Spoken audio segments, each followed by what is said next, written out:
ദൈവ തിരുനാമത്തിന് മഹത്വമുണ്ടാവട്ടെ.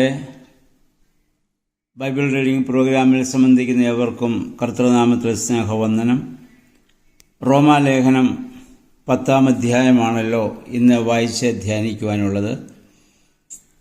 ഇതിനു മുൻപ് പല അധ്യായങ്ങളിലും യഹൂദരെ ദൈവികമായ സുവിശേഷത്തെ തള്ളിക്കളഞ്ഞതുകൊണ്ടാണ് അവർ രക്ഷയുടെ വരാത്തത് എന്ന് സൂചിപ്പിക്കുന്ന പൗലോസ്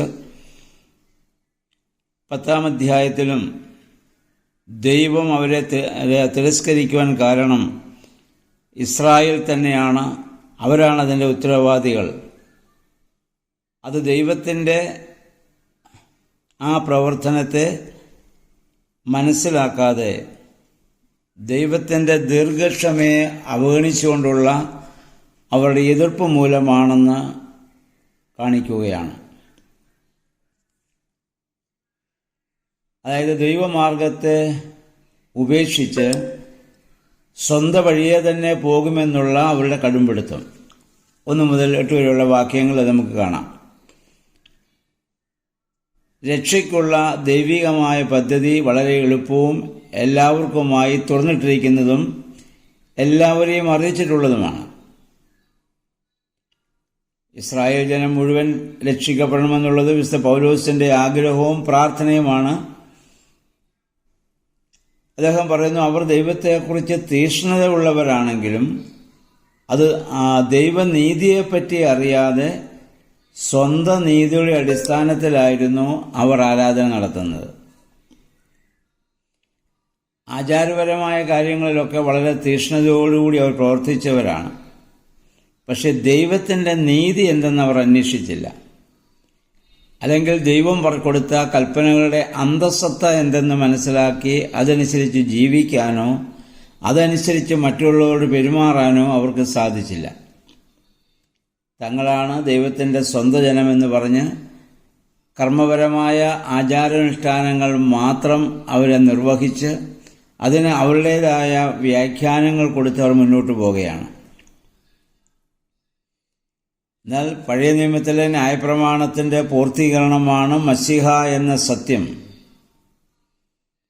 ആ മശിഹായിൽ വിശ്വസിക്കുന്നവൻ ദൈവത്തിൽ നിന്ന് നീതീകരണം പ്രാപിക്കുമെന്നുള്ള സത്യവും അവർ മറന്നു കളഞ്ഞു. ലേവ്യ പുസ്തകം 18:5 മോശ പ്രഖ്യാപിച്ചത്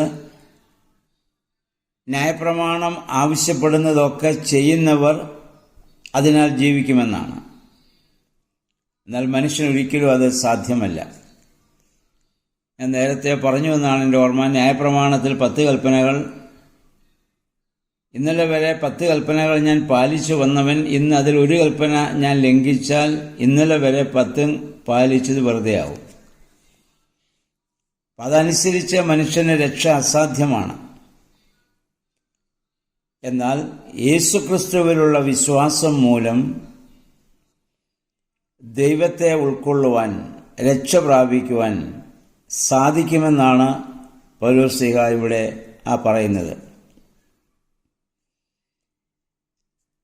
യേശുക്രിസ്തുവിൻ്റെ മനുഷ്യാവതാരവും തൻ്റെ പുനരുദ്ധാനവും അല്ലെങ്കിൽ സ്വർഗത്തിൽ നിന്നുള്ളതായ തൻ്റെ ഇറങ്ങിവരവും പാതാളത്തിൽ നിന്നുള്ളതായ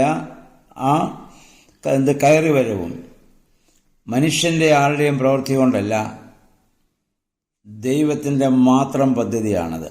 ആ പദ്ധതിയോട് നമ്മൾ അനുകൂലമായി പ്രതികരിക്കുക മാത്രമാണ് വേണ്ടത്, വിശ്വസിക്കുകയാണ്. 8-9 വാക്യങ്ങളിൽ രക്ഷ സാധ്യമാകുവാൻ ഉള്ള പ്രധാനപ്പെട്ട 2 കാര്യങ്ങളാണ് അദ്ദേഹം പറയുന്നത്.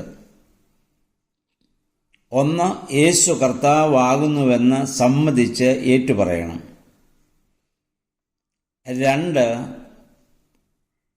യേശുവിൻ്റെ പുനരുദ്ധാനം യാഥാർത്ഥ്യമെന്ന് സത്യമായി ഹൃദയപൂർവ്വം വിശ്വസിക്കണം.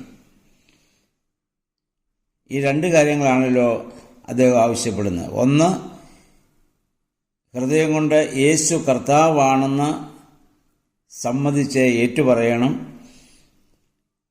2, യേശുവിൻ്റെ പുനരുദ്ധാനം സത്യമാണെന്ന് ഹൃദയം കൊണ്ട് വിശ്വസിക്കണം. അതിനും പുറമെ കർത്താവിൻ്റെ നാമം വിളിച്ചപേക്ഷിക്കണം. ഈ 3 കാര്യങ്ങളാണ് അവിടെ ആവശ്യപ്പെടുന്നത്. അതാണ് രക്ഷയ്ക്കുള്ള മാർഗം. എന്ന് പറഞ്ഞാൽ പഴയ നിയമത്തിലെ പോലെ കർമ്മപരമായി എന്തെങ്കിലും പ്രവർത്തിച്ച് പോകാനുള്ള ശ്രമം അത് അപ്രായോഗികമാണ്. എന്നാൽ പുതിയ നിയമത്തിൽ മനുഷ്യൻ്റെ അധരം കൊണ്ടും ഹൃദയം കൊണ്ടും അത് സാധിക്കും. ഹൃദയം കൊണ്ട് വിശ്വസിച്ച് വാഗൊണ്ട് ഏറ്റുപറയണം. അതിനർത്ഥം പ്രവൃത്തി വേണ്ടെന്നല്ല. പുതിയ നിയമത്തിൽ പ്രവൃത്തി വരുന്നത് വിശ്വാസത്തിൻ്റെ ഫലമായിട്ടാണ്. പഴയ നിയമത്തിൽ പ്രവൃത്തിയുടെ ഫലമായി വിശ്വാസം വരുമെന്ന് അവർ അങ്ങനെ വിചാരിച്ചത് ഒരിക്കലും സാധ്യമല്ല. വിശ്വാസത്തിൻ്റെ ഫലമായിട്ടാണ് പുതിയ നിയമത്തിൽ പ്രവൃത്തികൾ വരുന്നത്. അത് യാക്കോബിൻ്റെ ലേഖനം വരുമ്പോൾ കുറേ വിശദമായിട്ട് നമുക്ക് പഠിക്കാവുന്നതുമാണ്. ഇനി ആ യേശുവിൽ വിശ്വസിക്കുന്ന ഒരുവനും ലജ്ജിച്ചു പോകുകയില്ല. ഈ വിശ്വാസമാണ് നമ്മുടെ മാമോദീസയിൽ പറയുന്നത്. ഹൃദയം കൊണ്ട് വിശ്വസിച്ച് വാഗൊണ്ട് ഏറ്റുപറയുന്നതാണ് നമ്മുടെ വിശ്വാസ പ്രമാണം. അത് നമ്മൾ ആയുഷ്കാലം മുഴുവൻ ചൊല്ലുന്നത് അതുകൊണ്ടാണ്. യേശു ദൈവമാണെന്നും അവൻ മരിച്ചവരിൽ നിന്ന് പുനരുദ്ധാനം ചെയ്തുവെന്നും നമ്മൾ ആവർത്തിച്ച് ചൊല്ലുകയാണത് വിശ്വാസ പ്രമാണം. അത് എന്നും നമ്മൾ ചൊല്ലുന്നതിൻ്റെ കാരണവും അത് തന്നെയാണ്. അപ്പോൾ പൗലോസ് പറഞ്ഞു, യേശു ഉയർത്തിട്ടില്ലെങ്കിൽ അവൻ ദൈവമല്ല. അപ്പം യേശുവിൻ്റെ ആ പുനരുദ്ധാനമാണ് ഇതിന് മുഖാന്തരമായിട്ട് സംഭവിക്കുന്നത്. 10-13 വാക്യങ്ങൾ അദ്ദേഹം പറയുന്നു, കർത്താവിൽ വിശ്വസിക്കുന്ന ഏവനും യഹൂദനും വിജാതിയനും പരിപൂർണമായ സുരക്ഷിതത്വമുണ്ട്. ദൈവം ആരെയും വ്യത്യസ്തരായി കാണുന്നില്ല. ജാതി മത ഭേദമന്യേ രക്ഷ എല്ലാവർക്കും സാധ്യമാണ്. യഹൂദൻ വിശ്വസിച്ചിരുന്നത് അത് അവർക്ക് മാത്രമാണ്. കാരണം ന്യായപ്രമാണം അവർക്ക് മാത്രം ലഭിച്ചു. ന്യായപ്രമാണം ഇസ്രായേലിന് പുറത്ത് ആർക്കും ലഭിച്ചിട്ടില്ല. അപ്പോൾ ന്യായപ്രമാണം അനുസരിച്ച് ജീവിക്കുന്നവർക്ക് മാത്രമാണ് രക്ഷയെന്നുള്ള വാദമായിരുന്നു അവർക്കുണ്ടായിരുന്നത്. അതിനവർ വികലമായി വ്യാഖ്യാനിക്കുകയും പഠിപ്പിക്കുകയും അതനുസരിച്ച് ജീവിക്കുകയും ചെയ്തു. എന്നാൽ ന്യായപ്രമാണത്തിന് പുറത്തും ദൈവത്തിന് രക്ഷാകര പദ്ധതിയുണ്ട് എന്നവർക്ക് മനസ്സിലാക്കാൻ സാധിച്ചില്ല. അത് 14 വാക്യത്തിൽ വായിക്കുന്നത്, അതിന് കർത്തൃനാമം ഒന്നാമത് വിളിച്ചപേക്ഷിക്കണം, 2 അതിൽ വിശ്വസിക്കണം, 3 പറയുന്നു വിശ്വസിക്കണമെങ്കിൽ അതിന് നമ്മൾ കേൾക്കാൻ തയ്യാറാകണം, കേൾക്കണമെങ്കിൽ അതിന് പ്രസംഗകൻ വേണം. ഈ 4 കാര്യങ്ങൾ അതിന് ആവശ്യമാണ്. ഇനിയും അങ്ങനെ പ്രസംഗകരെന്ന് പറയുന്നത് ദൈവികമായ അധികാരത്താൽ അയക്കപ്പെട്ടവരാകണം. പഴയ നിയമത്തിലെ പ്രവാചകന്മാരെല്ലാം ദൈവത്താൽ അയക്കപ്പെട്ടവരാണ്. പുതിയ നിയമത്തിലെ സ്ത്രീഹന്മാരെ കർത്താവിനാൽ അയക്കപ്പെട്ടവരാണ്. എൻ്റെ പിതാവിനെ അയക്കുന്ന പോലെ ഞാൻ നിങ്ങളെ അയക്കുന്നു എന്ന് പറഞ്ഞാണ് കർത്താവ് സ്ത്രീഹന്മാരെ അയച്ചത്. തുടർന്ന് കർത്താവ് അവരുടെ മേൽ ഊതി പരിശുദ്ധാത്മാവിനെ നൽകി ശിഷ്യന്മാരത് കൈവെപ്പ് മുഖാന്തരം അവരുടെ തലമുറകളിലേക്ക് അത് കൈമാറുകയും ചെയ്തു. പിന്നെ സമാധാനം, സുവിശേഷം പ്രസംഗിക്കുന്നവൻ്റെ പാദം എത്ര മനോഹരമാണ് എന്ന് പറഞ്ഞാൽ അങ്ങനെയുള്ളവർ യേശുവിനെ വഹിച്ചുകൊണ്ട് ചെല്ലുന്നവരുടെ പാദം പോലും വിശുദ്ധമെന്ന രീതിയിൽ, അതും ഏറെ അനുഗ്രഹമെന്ന രീതിയിലാണ് പൗലോസ്ലീഹ ഇവിടെ അതിനെപ്പറ്റി പറയുന്നത്. അപ്പം അതിന് യൗവനമെന്നോ വാർദ്ധക്യമോ എന്നുള്ള വ്യത്യാസമില്ല. ദൈവത്തിന് സ്വയം സമർപ്പിക്കുമ്പോഴാണത് സാധ്യമാകുന്നത്. സുവിശേഷകൻ സുവിശേഷ സ്വീകരണത്തിന് മറ്റുള്ളവരെ ആഹ്വാനം ചെയ്യണം.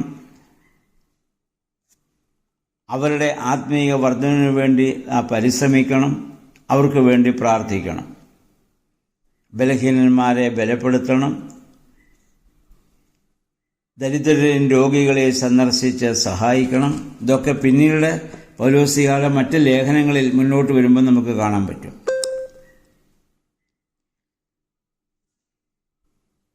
മറ്റൊന്ന്, സുവിശേഷകനായി പോകുന്നവന് പരിശുദ്ധാത്മാവിൻ്റെ വിളി ആവശ്യമാണ്.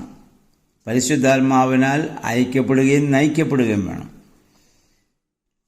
അല്ലാതെ സ്വയം എഴുന്നേറ്റിട്ട് ഞാൻ സുവിശേഷകനാന്ന് അങ്ങനെ പോകാൻ ദൈവം ആരെയും അങ്ങനെ ചുമതലപ്പെടുത്തിയിട്ടില്ല. അതിനുള്ള ഒരു പ്രേരണ, ആന്തരികമായ പ്രേരണയോടുകൂടി ആഗ്രഹിച്ചിട്ട് അതിലിറങ്ങുന്നവൻ മാത്രമേ പ്രതിസന്ധികളെ തരണം ചെയ്ത് അതിൽ നിൽക്കാൻ സാധിക്കുകയുള്ളൂ.